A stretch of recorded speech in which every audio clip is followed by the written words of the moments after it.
Hello ನನ್ನ ವೀಕ್ಷಕರೇ, ಎಲ್ಲರೂ ಹೇಗಿದ್ದೀರಾ? ಚೆನ್ನಾಗಿದ್ದೀರಾ ಅಂತೇಳಿ ನಾನು ಭಾವಿಸ್ತಾ ಇದ್ದೀನಿ.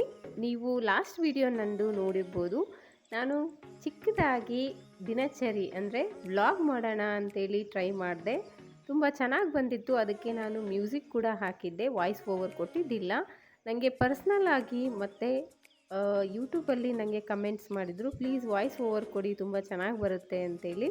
ನಾನು ಕುಕ್ಕಿಂಗ್ ವೀಡಿಯೋಸ್ಗೆ ಮಾತ್ರ ವಾಯ್ಸ್ ಓವರ್ ಕೊಡ್ತಾ ಇದ್ದೆ, ಇದಕ್ಕೆ ಬೇಡ ಅಂತೇಳಿ ಅಂದ್ಕೊಂಡಿದ್ದೆ. ಬಟ್ ಕಮೆಂಟ್ಸ್ ನೋಡಿ ನೋಡೋಣ, ಟ್ರೈ ಮಾಡೋಣ ಅನ್ನಿಸ್ತು. ಅದಕ್ಕೆ ನಾನಿವಾಗ ಟ್ರೈ ಮಾಡ್ತಾ ಇದ್ದೀನಿ. ಎಲ್ಲಾದರೂ ಮಿಸ್ಟೇಕ್ ಆದರೆ ಕ್ಷಮೆ ಇರಲಿ ಅಂತೇಳಿ ಕೇಳ್ಕೊತಾ ಇದ್ದೀನಿ. ನನ್ನ ಕುಕ್ಕಿಂಗ್ ವೀಡಿಯೋಸ್ಗೆ ನೀವು ಯಾವ ಥರ ಎಲ್ಲ ಸಪೋರ್ಟ್ ಮಾಡಿದ್ದೀರಾ, ಅದೇ ರೀತಿ ಈ ನನ್ನ ವ್ಲಾಗು ಸಪೋರ್ಟ್ ಮಾಡ್ತೀರಾ ಅಂತೇಳಿ ಅಂದ್ಕೊಂಡಿದ್ದೀನಿ. ನಮ್ಮ ಮನೆಯಲ್ಲಿ ದಿನನಿತ್ಯ ನಾವು ಯಾವ ಥರನೆಲ್ಲ ಅಡುಗೆ ಮಾಡ್ತೀವೋ ಆ ಅಡುಗೆನೂ ಕೂಡ ನಿಮಗೆ ತೋರಿಸ್ಕೊಡ್ತೀನಿ. ಬಟ್ ಇದರಲ್ಲಿ ನಾನು ಶಾರ್ಟಾಗಿ ವಿಡಿಯೋ ಮಾಡಿರ್ತೀನಿ. ನಿಮಗೆ ಈ ರೆಸಿಪಿ ವೀಡಿಯೋಸು ನಿಮಗೆ ಫುಲ್ ಬೇಕಾಗಿದ್ದರೆ ಪ್ಲೀಸ್ ಕಮೆಂಟ್ ಮಾಡಿ, ನಾನು ಆ ರೆಸಿಪಿನ ನಿಮಗೋಸ್ಕರ ವಿಡಿಯೋ ಮಾಡಿ ಅಪ್ಲೋಡ್ ಮಾಡಲಿಕ್ಕೆ ಟ್ರೈ ಮಾಡ್ತೀನಿ. ಕೆಲವೊಂದು ಇನ್ಫಾರ್ಮೇಷನ್ನು ಕೂಡ ಕೊಡಲಿಕ್ಕೆ ಟ್ರೈ ಮಾಡ್ತೇನೆ.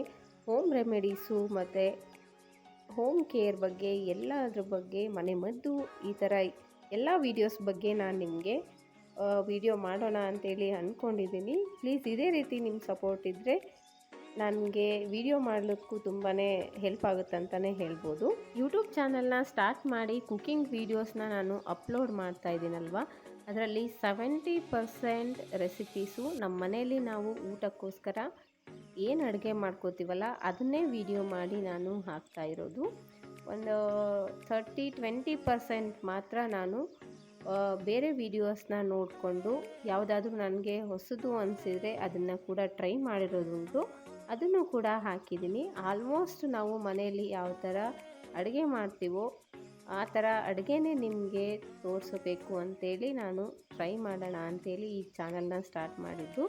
ನೀವು ನೋಡ್ತಾ ಇರ್ಬೋದು, ಇವಾಗೂ ಕೂಡ ಅಷ್ಟೇ ಪುದೀನ ರೈಸ್ ಆಯಿತು, ಇವಾಗ ರಾಗಿ ರೊಟ್ಟಿನ ಮಾಡ್ತಾ ಇದ್ದೀನಿ. ನೀವು ನೋಡ್ತಾ ಇರ್ಬೋದು, ಈ ವಿಡಿಯೋದಲ್ಲಿ ನಾನು ಪುದೀನ ರೈಸ್ ರೆಸಿಪಿನ ಮಾಡ್ತಾ ಇದ್ದೆ.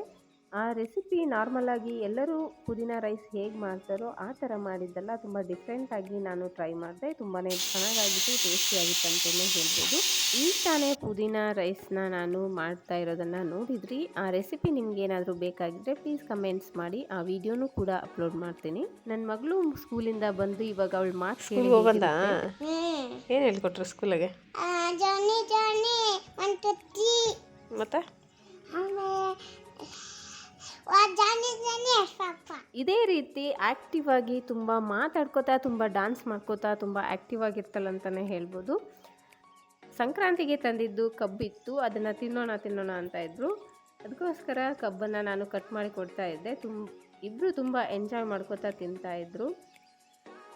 ಅವರಣ್ಣ ಅವಳಿಗೆ ಹೇಳ್ತಾ ಇದ್ದ, ಮನು ಈ ಥರ ಕಬ್ಬು ತಿಂದರೆ ಹಲ್ಲೆಲ್ಲ ಎಷ್ಟು ಗಟ್ಟಿ ಆಗ್ತವ ಗೊತ್ತಾ, ಮತ್ತು ನಾವು ಅಲ್ಲಿ ಕಬ್ಬಿನ ಹಾಲು ಕುಡಿತೀವಲ್ಲ ಅದಷ್ಟು ಟೇಸ್ಟ್ ಇರಲ್ಲ, ಇದೆಷ್ಟು ರುಚಿ ಐತಲ್ಲ, ಇದರಲ್ಲಿ ಜ್ಯೂಸ್ ಬರುತ್ತಲ್ಲ ಅದು ಅಂತೇಳಿ.